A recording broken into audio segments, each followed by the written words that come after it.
A black waitress with kindness paid for a homeless man's food, but she was unaware he was a Korean Mafia boss who owned the cafe. The rain came down in sheets, turning the Los Angeles streets into rivers of neon and regret.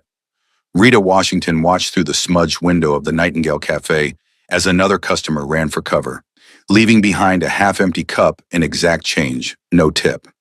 She pocketed the coins anyway. Every cent mattered when you were 3 weeks behind on rent. Table 6 needs a refill, her manager Monica called out, not looking up from her phone. And someone needs to mop near the door. It's a liability. Rita grabbed the coffee pot, ignoring the ache in her feet.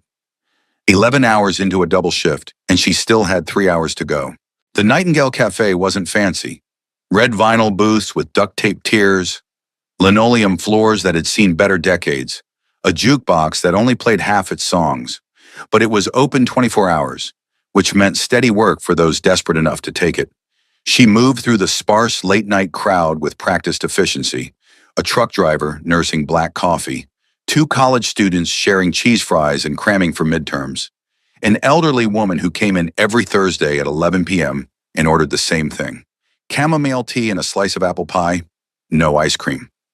Rita had been working at the Nightingale for 18 months, ever since her mother's medical bills had devoured her college fund and forced her to drop out of UCLA. She'd been 6 months from a degree in social work.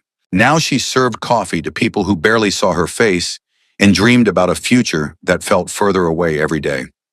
The door chimed. Rita looked up, ready with her customer service smile, and felt it falter. The man who entered was soaking wet, clothes hanging off a frame that had clearly once carried more weight. His hair was matted, streaked with premature gray, dirt caked under his fingernails.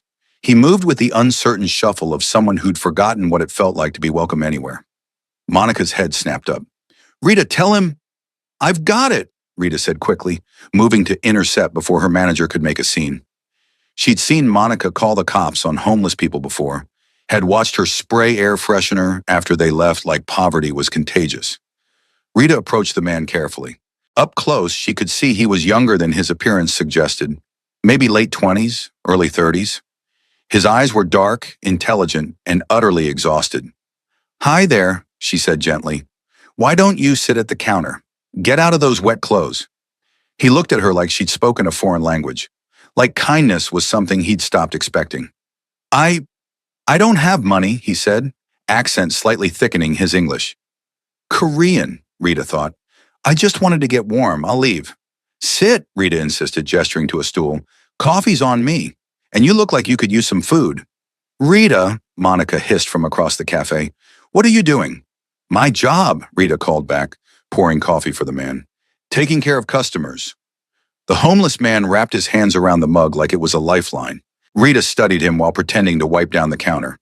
There was something about him, the way he held himself despite the circumstances, a certain stillness that suggested discipline. And his hands, though dirty, weren't the hands of someone who'd lived rough for years. The calluses were wrong, placed like someone who'd trained in martial arts, not manual labor. "What's your name?" Rita asked. He hesitated. "You can call me John." "John," Rita repeated, knowing it was a lie but respecting his need for privacy. "I'm Rita. When's the last time you ate?" His silence was answer enough. Rita glanced at the kitchen, calculating. Monica was watching, but Monica was also lazy. If Rita was quick— "How do you feel about a burger? Fries? Maybe some soup to warm you up?" "I told you I can't pay. And I told you it's on me." Rita leaned against the counter, meeting his eyes directly. "Look, I know what it's like to be hungry, to count pennies and come up short. So let me do this. No strings, no judgment. Just one person helping another. Okay?" Something shifted in his expression. Surprise, maybe. Or something deeper. Recognition, like he'd found something rare and unexpected in this rundown cafe at midnight. "Okay," he said quietly. "Thank you." Rita put in the order herself, marking it as a comp meal, and knowing she'd have to pay for it out of her own tips. $18 she couldn't afford to lose.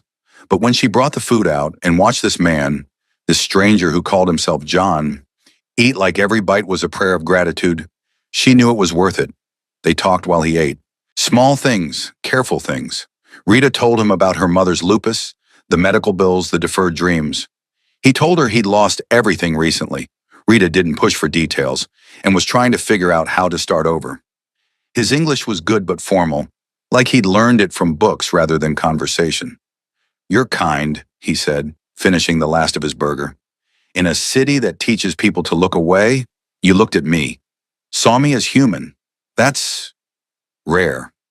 "Everyone deserves to be seen," Rita said simply. "Everyone deserves basic dignity." He studied her with those dark, intelligent eyes. "You believe that? Truly?"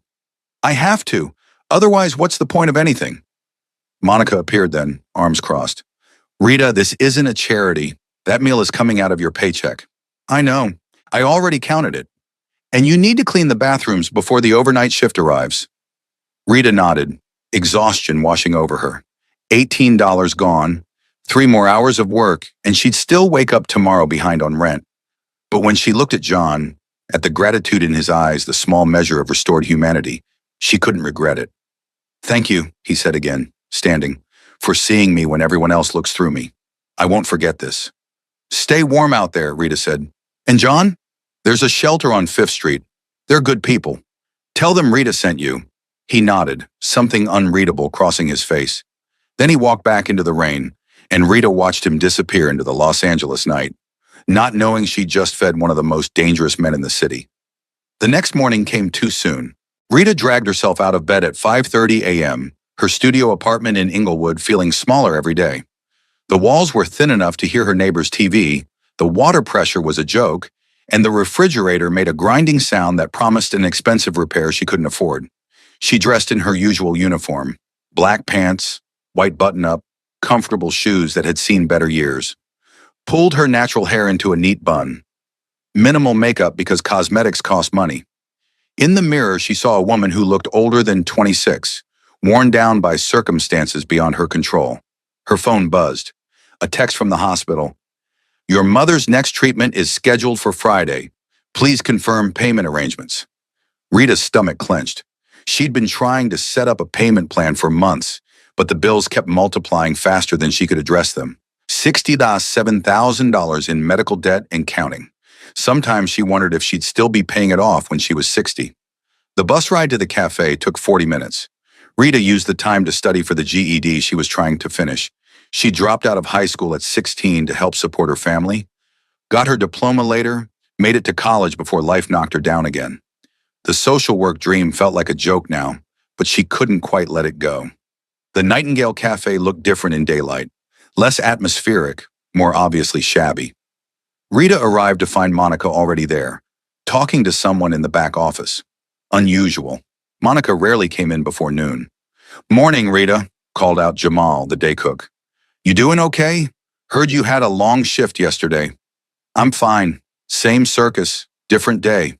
"Yeah, well, heads up. Monica's in a mood. Something about new ownership or corporate inspection. You know how she gets." Rita groaned internally. Monica in a mood meant everyone suffered. She tied on her apron, prepped her section, and braced herself for whatever fresh hell the day would bring. The morning rush was brutal. Commuters demanding complicated orders, business people treating her like an app instead of a person, parents with screaming children who left tornadoes of destruction. Rita smiled through all of it, pocketed meager tips, and tried not to think about the $18 she'd spent last night. Around 10 a.m., the cafe's energy shifted. Rita was refilling coffee for a regular when she noticed Monica practically running from the back office, smoothing her hair and adjusting her clothes.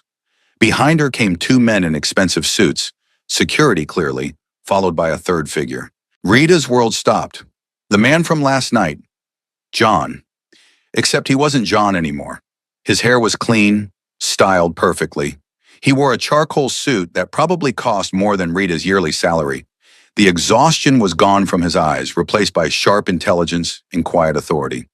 He moved through the cafe like he owned it. And from Monica's obsequious behavior, Rita was getting a terrible suspicion that he did. Their eyes met across the crowded cafe. Recognition flared in his expression, followed by something Rita couldn't quite name. Amusement? Satisfaction? He said something to Monica, who nodded frantically, then pointed directly at Rita. "Rita!" Monica's voice was high-pitched, artificial. "Come here, please, right now." Rita's heart pounded as she approached. Up close, the transformation was even more dramatic. This wasn't a homeless man. This was power wrapped in human skin, but his eyes, those dark eyes, held the same recognition of her kindness from the night before. Rita Washington, Monica simpered. This is Mr. Choi Seon-ho, the new owner of the Nightingale Cafe. Actually, he owns the entire building. And apparently, she shot Rita a confused, slightly resentful look. He's asked to speak with you privately. Rita felt her colleague's eyes boring into her back. Whispers started immediately. Seon-ho, not John, gestured toward the back office with elegant courtesy. Miss Washington, if you have a moment? His English was perfect now, accent adding sophistication rather than hesitation. This was a man comfortable in multiple worlds, someone who'd been playing a role last night. Rita's mind raced. What kind of game was this? What did he want? She followed him into the office, acutely aware of his security detail positioning themselves outside. Inside, Seon-ho closed the door, and the facade dropped slightly. Some of last night's vulnerability crept back into his expression. Before you ask, he said, yes, I was testing people, testing this place. I recently acquired the property and wanted to see how staff treated those they perceived as powerless. Most failed. Monica tried to have me removed 3 times before you intervened. Rita's hands clenched. So last night was a lie? The hunger, the gratitude, all of it was you playing dress up to judge us? Not all of it. Seon-ho's expression was serious. The hunger was real. I hadn't eaten in 2 days. The gratitude was real. You gave me food when you could barely afford it yourself. I saw you counting change, saw the calculations in your eyes. You chose kindness over self-preservation. That wasn't part of any test. That was you. Why? Rita demanded. Why go through this elaborate charade? Because I needed to know who worked for me, who I could trust. He moved closer, and Rita caught the scent of expensive cologne, cedar and something darker. And because in my world, genuine kindness is so rare that when I find it, I pay attention. Your world, Rita repeated. Which is what exactly? Real estate mogul? Corporate raider? Something dangerous flickered across his face. Among other things, but that's not why I asked to speak with you. I wanted to thank you properly, and... He paused and for a moment looked almost uncertain. To ask if you'd have dinner with me tonight. Rita blinked. I'm sorry, what? Dinner, you and me. Somewhere nicer than this cafe, though I did enjoy the burger. A slight smile played at his lips. Consider it my way of properly thanking you for your kindness, and perhaps getting to know the woman who saw humanity where others saw inconvenience. Mr. Choi, Seon-ho, please. Seon-ho, Rita corrected, mind-reeling. I don't know what kind of game you're playing, but I'm not interested in being someone's charity case or social experiment. You want to thank me? Great. Consider it done. But I don't need a pity date from my boss. It's not pity. His voice was quiet but intense. Rita, do you know how many people walked past me last night? Dozens. Some laughed, some cursed. Most just pretended I didn't exist. You were the only one who looked at me like I mattered. Who gave away money you desperately needed because you believed I deserved basic dignity. He stepped closer. That's not common. That's extraordinary. And I want to know more about the woman capable of that kind of compassion. Rita's heart hammered. This was insane. Her new boss, who'd apparently tested them all while pretending to be homeless, was asking her out. Red flags everywhere. And yet there was something in his eyes, something genuine beneath the expensive suit and calculated moves. I have to work until 9, she said slowly. I'll rearrange your schedule. You're off at 6. At her sharp look, he added, I'm the owner. I can do that. And before you protest, you'll be paid for the full shift. This is wildly inappropriate. Probably. That slight smile again. But I'd still like you to say yes. Rita studied him. 24 hours ago, she'd fed a starving man. Now that same man stood before her in a suit worth more than her car, asking her to dinner. Logic said run, but something else, curiosity, attraction, the memory of gratitude in his eyes, whispered differently. One dinner, she said finally. And if this turns out to be some weird rich person game, I'm walking out and finding a new job. Fair. Seon-ho's smile widened, and Rita felt its impact like a physical thing. I'll pick you up at 6:30. And Rita, wear something you feel beautiful in, not what you think I want to see. What makes you feel powerful? He left, security detail falling into formation around him.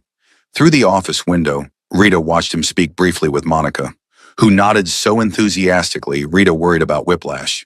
Then he was gone, and Rita was left wondering what the hell she just agreed to. "Oh my God!" Monica burst in the moment Sion Ho's car pulled away. "Oh my God! Rita, do you know who that is? Do you have any idea?" "My new boss, apparently." "Your new boss who owns half of Koreatown, who has connections everywhere. Who?" Monica's eyes narrowed. "Why did he want to talk to you specifically?" "Personal matter," Rita said, enjoying Monica's frustration. "Excuse me, I need to get back to my tables." But the whispers followed her. Her co-workers asked questions she deflected. Customers who'd ignored her for months suddenly wanted to chat.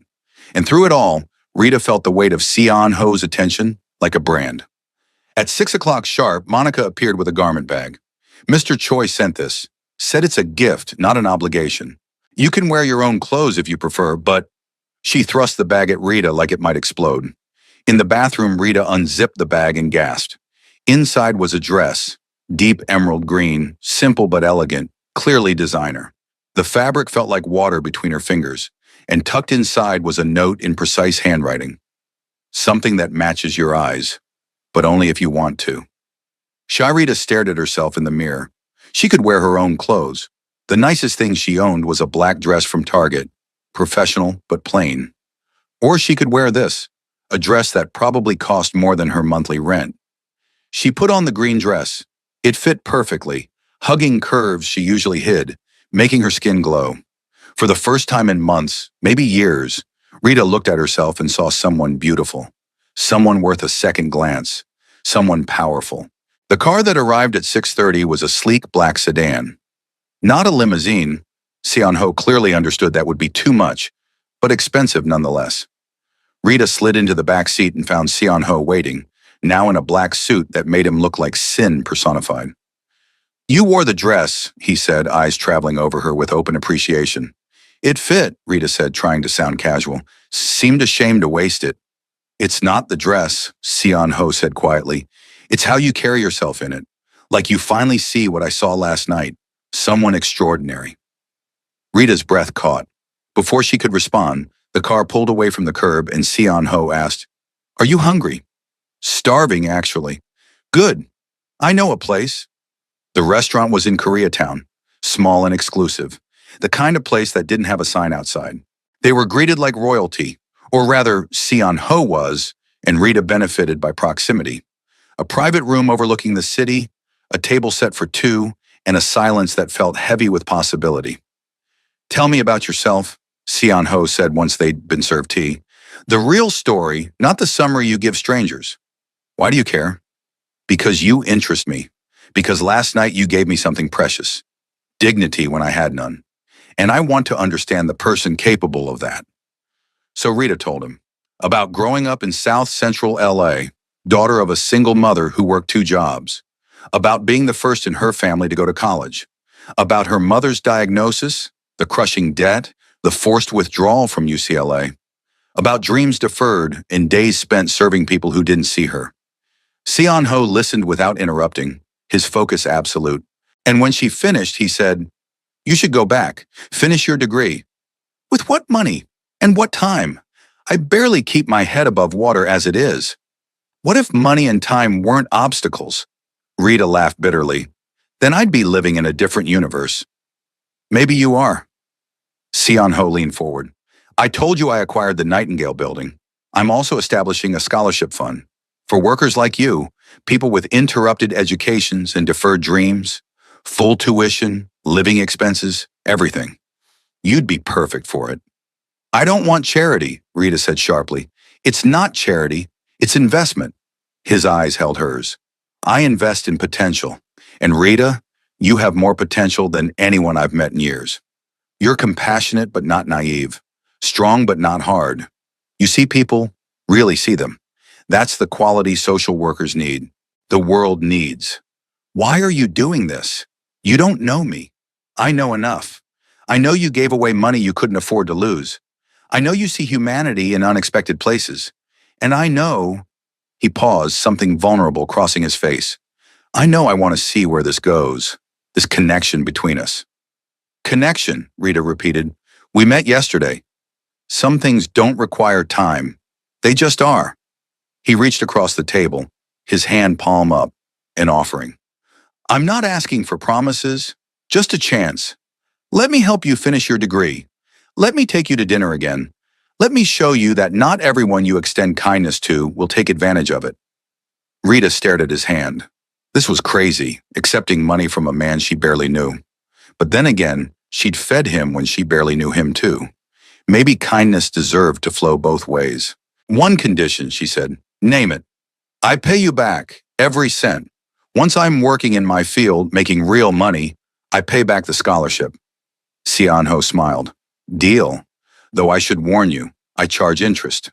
What kind of interest? The kind where you have dinner with me regularly, where you tell me about your classes, where you let me be part of your journey back to your dreams. Rita took his hand. The contact sent electricity up her arm. You're very smooth. Is this how you normally operate? Actually, I have no idea what I'm doing, Sianho admitted. I don't date. I don't make personal connections. My life doesn't allow for it. But with you, I want to try. Want to see if maybe there's more to existence than the path I've been walking. What path is that? His expression shuddered slightly. A necessary one, but perhaps not a fulfilling one. The food arrived, course after course of exquisite Korean cuisine.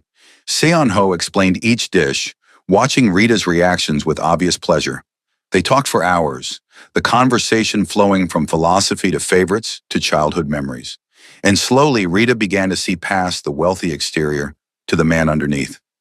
Someone lonely, someone searching, someone who carried weight he didn't talk about. Why were you really testing the cafe? Rita asked over dessert. The truth this time. Seon-ho was quiet for a long moment. Then, because I'm trying to build something different, something legitimate, and I needed to know if the people working for me shared certain values, integrity, compassion, the ability to see beyond surface circumstances. Building what? A network, community centers, small businesses, scholarship programs, things that actually help people instead of, he stopped himself. Instead of what? Instead of the things I usually do. His eyes met hers, deadly serious. Rita, I need to be honest with you. My businesses aren't all legal.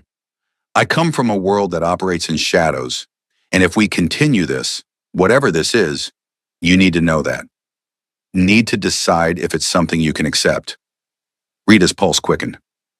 What kind of shadows? The kind where I make decisions most people would judge, where I protect my territory and my people by any means necessary, where the law is more suggestion than absolute. He leaned back. I'm telling you this now because you deserve honesty, because if you walk away, better it's now than after you're invested. Are you in the Mafia? Rita asked bluntly. I run one, yes. The Choi family operations in Los Angeles. Have for 3 years since my father died and left me his empire. Rita should have been terrified, should have run. Instead, she found herself asking, and the legitimate businesses? My attempt at redemption, or at least balance. Seon-ho's smile was self-deprecating. I can't escape my father's legacy entirely, but maybe I can build something else alongside it, something that helps instead of harms. Why tell me? Why not just keep it secret?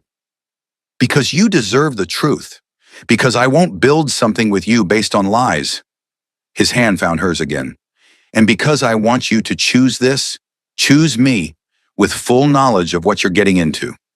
Rita looked into his eyes, dark, intense, holding secrets and shadows and something that looked dangerously like hope. This was insane. Criminals didn't offer scholarships. Mafia bosses didn't fall for broke waitresses. Real life didn't work like this. And yet, I need time, she said, to process this, to think. Of course, Seon-ho released her hand. I'll have my driver take you home. And Rita, whatever you decide, the scholarship stands. Your kindness deserves reward, regardless of what happens between us personally. The drive home was silent, Rita's mind churning. When she reached her apartment, she found an envelope slipped under her door. Inside, a check for $18 and a note. I always pay my debts. Thank you for seeing me when I was invisible. Whatever you decide about us, That gift is one I'll treasure forever. As Rita sat on her worn couch, check in one hand, emerald dress still clinging to her curves, and tried to figure out what the hell she was supposed to do now. Sleep didn't come easy. Rita lay awake, mind replaying every moment. Seon Ho's confession, his offer, the way he'd looked at her like she was something rare and precious. By morning, she'd made a decision, or at least the beginning of one. She called the number on his business card at 7 a.m., half expecting voicemail. He answered on the first ring. Rita. Just her name, but the way he said it, relief and warmth and something hungry, made her stomach flip. I have questions, she said. A lot of them, and I need honest answers. Come to my office. 9 o'clock. I'll tell you everything you want to know. His office was in a high-rise in downtown LA, all glass and steel and intimidating opulence. Seon Ho's personal space was on the top floor, security tight enough to make Rita nervous. But when she entered his office, minimalist design, expensive art, floor-to-ceiling windows, he rose from behind his desk with the same intensity from the night before. Ask, he said simply. Have you killed people? Yes. No hesitation, no sugarcoating. Rita appreciated the honesty even as it sent chills down her spine. Do you hurt innocent people? I try not to. My operations focus on gambling, certain imports, protection services. I don't touch drugs, human trafficking, anything that preys on the vulnerable. But collateral damage happens. I won't pretend my hands are clean. Why not leave? Go completely legitimate? Because the world I inherited comes with obligations. Enemies who'd see my withdrawal as weakness. People depending on me for protection and livelihood. Leaving isn't as simple as just walking away. Rita paced his office, processing. And you want me, a woman who can barely pay rent, who's drowning in debt, who serves coffee for a living, to what? Date you? Become part of your world? I want you to be yourself, Seon Ho said. The woman who saw humanity in a stranger, who gave when she had nothing to spare, who dreams of helping people despite a system designed to crush those dreams. He moved closer. Rita, my world is dark. I know that, but you're light. And maybe together, we could build something that's both. Something real. You barely know me. I know enough. I know you're kind without being weak, practical without being cynical. And I know, he cupped her face gently. I know I haven't stopped thinking about you since last night, since the moment you looked at me like I mattered. Rita's breath caught. This is crazy. Probably. His thumb brushed her cheek. But I'd like to be crazy with you, if you'll let me. She should say no, should protect herself, should run from this dangerous, impossible man. Instead, Rita heard herself whisper, Okay, let's try. Seon Ho's kiss was gentle, reverent, like she was something precious he was afraid to break. And when they finally pulled apart, both breathing hard, Rita realized she'd just stepped off a cliff. No idea where she'd land, only certain that the fall would change everything. The next 3 months were a fever dream. Seon Ho kept his promise about the scholarship. Rita enrolled part-time at UCLA, her tuition covered, living expenses handled. She kept working at the Nightingale a few shifts a week, refusing to give up her independence entirely. But the financial pressure eased for the first time in years. And Seon Ho, Seon Ho, he courted her with an intensity that was both thrilling and terrifying. Flowers delivered to her classes, late-night conversations that lasted until dawn. Dates that ranged from street food in Koreatown to exclusive restaurants where people whispered when they entered. But he never pushed, never demanded more than Rita was willing to give. When she said she needed to study, he brought coffee and sat quietly in the corner. When she worried about her mother's medical bills, he connected her with specialists who actually listened. When she had panic attacks about the debt still crushing her, he held her without trying to fix it with money. You're different from what I expected, Rita said one night, curled up on his penthouse couch. They'd been together for 2 months, though they hadn't slept together yet. Rita had been clear about needing time, and Seon Ho had respected that boundary without complaint. Different how? He asked, fingers threading through her hair. Gentler, more patient. I expected someone harder, more demanding. I can be both, Seon Ho said quietly. In my work, I have to be. But with you, I want to be the man I might have been if circumstances were different. If I'd had choices. Rita shifted to look at him. Tell me about your father, about how you ended up here. Seon-ho was quiet for a long moment. Then, my father built his empire from nothing, came to Los Angeles with empty pockets and a willingness to do whatever was necessary to survive. He was brilliant, ruthless, and he taught me that power was the only thing that mattered. Did you love him? I respected him. Fear and respect often look similar. His jaw tightened. He died 3 years ago, heart attack during a negotiation. Left me everything, the businesses, the territories, the enemies, and the expectation that I'd continue his legacy. But you're trying to change it. I'm trying to evolve it. Keep my people safe while building something that might actually matter. He looked at her. You make me want that more. Want to be someone worthy of the way you see me. I see a complicated man, Rita said honestly. Someone trying to do good in a bad situation. But Seon-ho, I also see the danger. The violence that hovers at the edges of your world. And sometimes it scares me. It should scare you, he said seriously. I won't lie and say you're completely safe with me. My enemies would use you against me if they could. That's why you have security following you. Why I'm careful about where we're seen together. Your shadow, Rita murmured. She'd noticed the discreet guards, the way Seon-ho always positioned himself between her and potential threats. I feel like I'm living in two worlds, student and waitress by day, mafia girlfriend by night. You're more than that. You're the woman I'm falling in love with. The confession was quiet but absolute. I know it's soon. I know it's complicated. But Rita, I need you to know that's where this is heading for me. I'm falling and I don't want to stop. Rita's heart pounded. Love. He was falling in love with her. And the terrifying part was that she was falling too. Falling for this dangerous, gentle, complicated man who'd entered her life disguised as someone powerless. I'm scared, she admitted. Me too. His hand found hers. I've never done this before. Never let someone this close. But with you, I want to try. Want to see if maybe love is stronger than fear.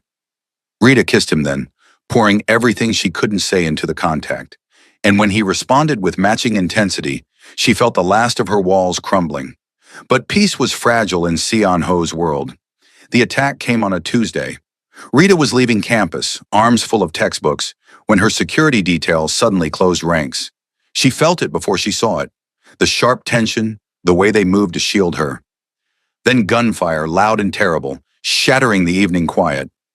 Rita dropped to the ground as her guards returned fire. Students screamed. Chaos erupted.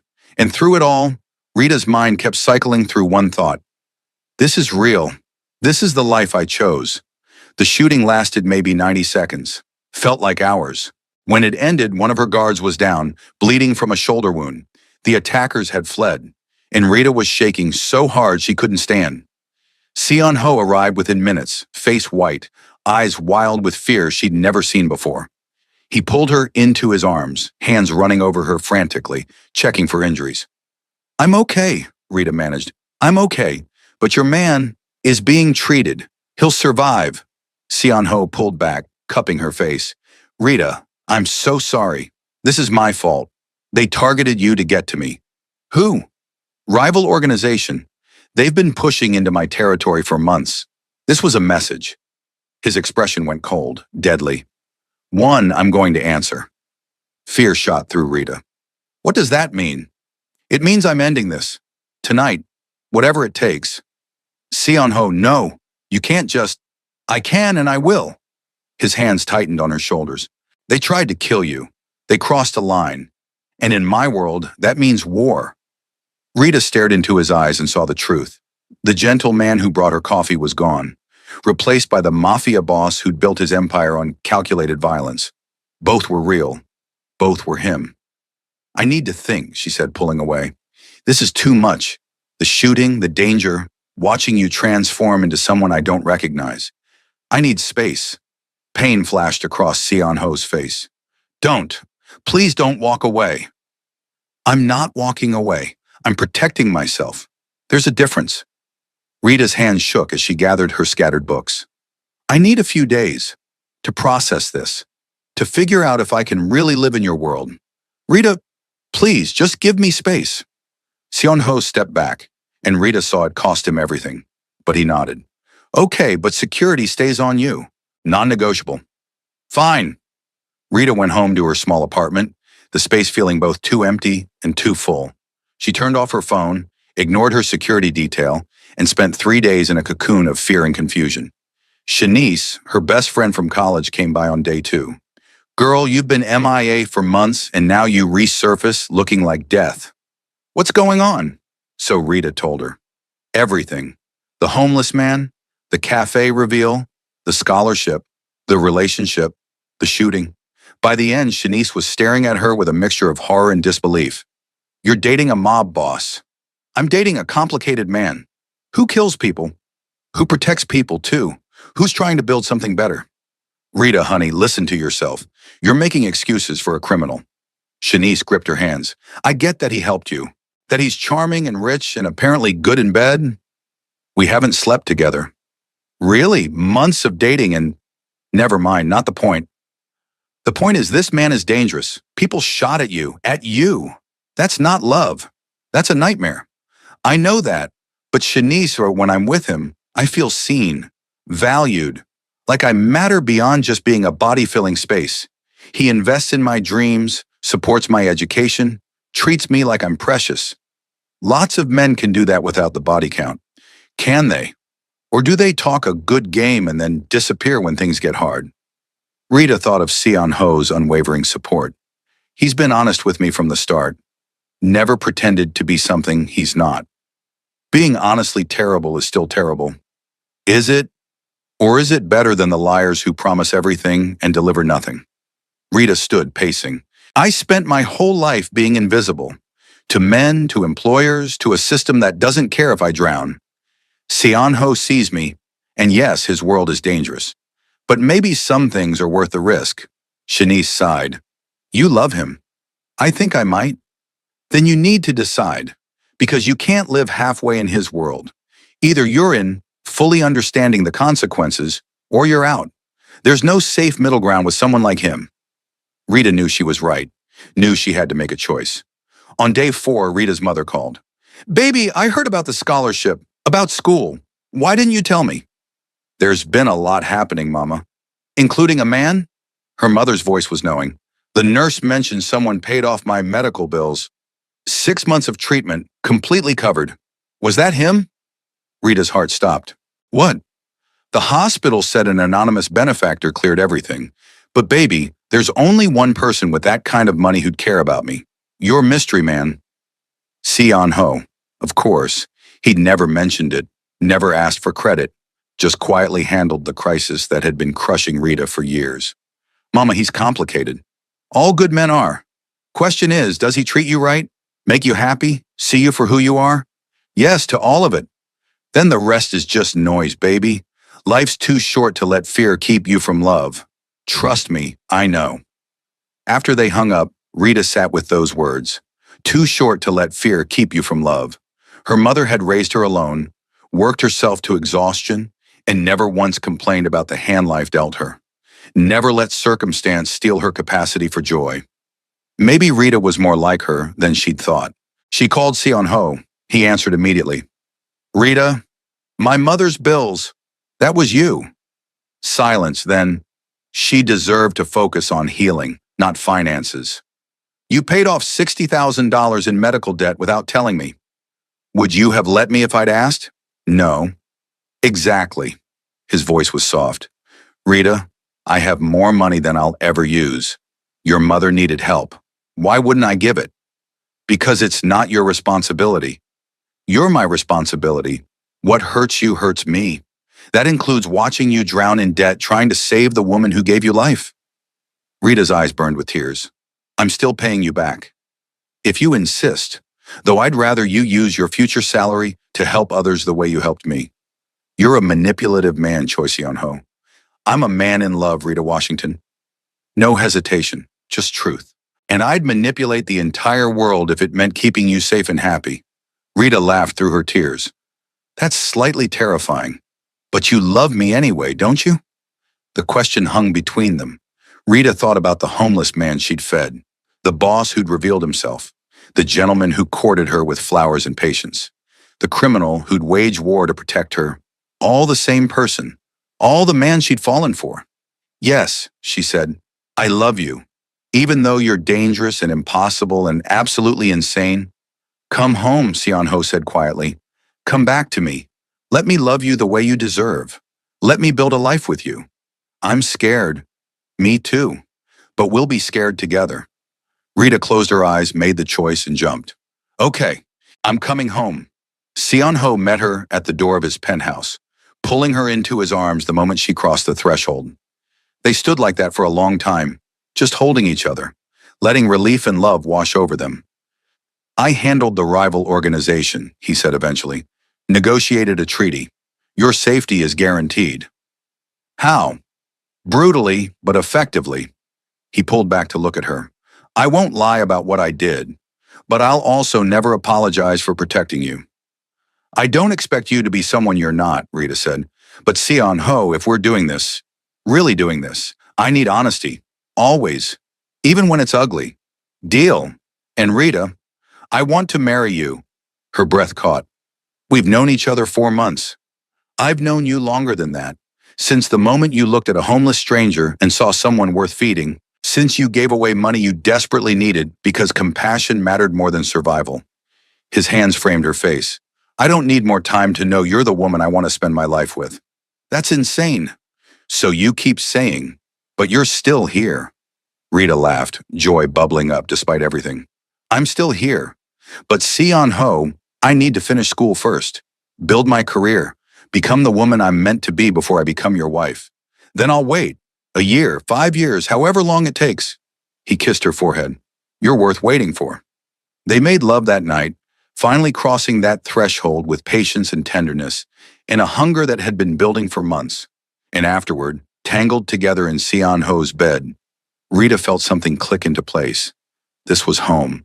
This dangerous, gentle, impossible man was her future. 2 years later, Rita graduated from UCLA with her degree in social work.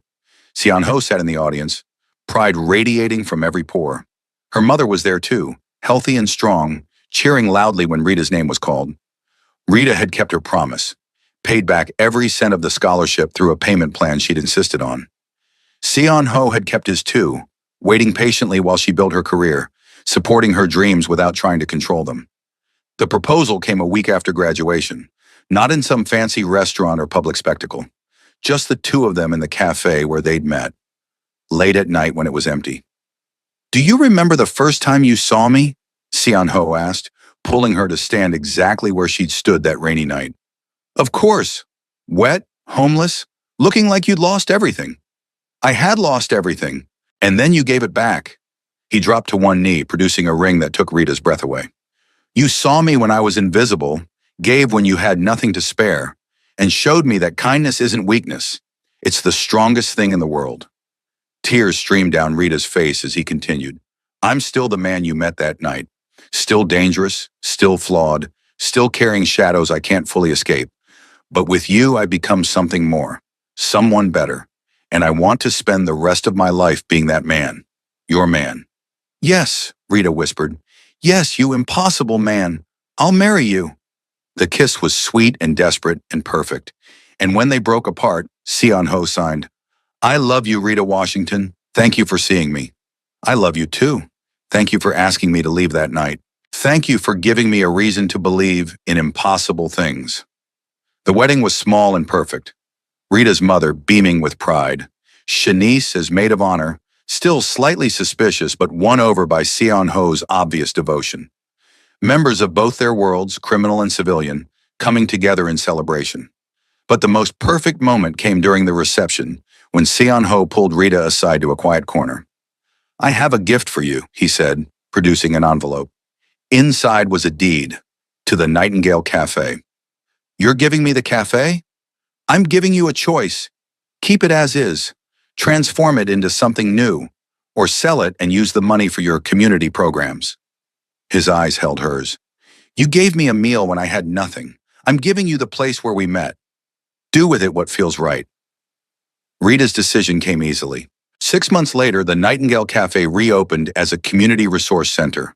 Free meals for those in need, job training programs, support groups, a safe space for people society had forgotten. And every Thursday night, Rita and Seon-ho worked the serving line together. the social worker and the reformed crime boss, feeding the hungry and building something beautiful from broken pieces. Do you ever regret it? Rita asked one night as they cleaned up. Choosing this life over the simpler path? Seon-ho pulled her close, kissing her temple. Every path with you is the right path. Complicated or simple, safe or dangerous, I'd choose you every time. Even though I made you wait 2 years to marry me? Especially because of that, you refuse to be rushed or owned or anything less than your full self. That's why I love you. Rita looked around the cafe, at people eating, laughing, finding community and hope, at the space that had transformed from a prison into a promise, at the life they'd built from one small act of kindness on a rainy night. We did good, she said softly. We did extraordinary, Seon-ho corrected, just like you.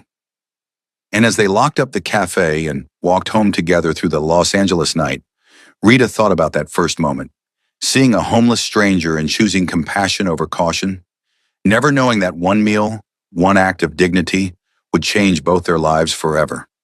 Sometimes the best love stories start with the smallest gestures, a meal given freely, a hand extended without expectation, a choice to see humanity where others see nothing worth noticing. Rita had paid for a homeless man's food, and in return, she'd found a partner, a purpose, and a love that transformed them both into something better than they'd been alone. The universe has a funny way of repaying kindness, sometimes with interest that compounds over a lifetime.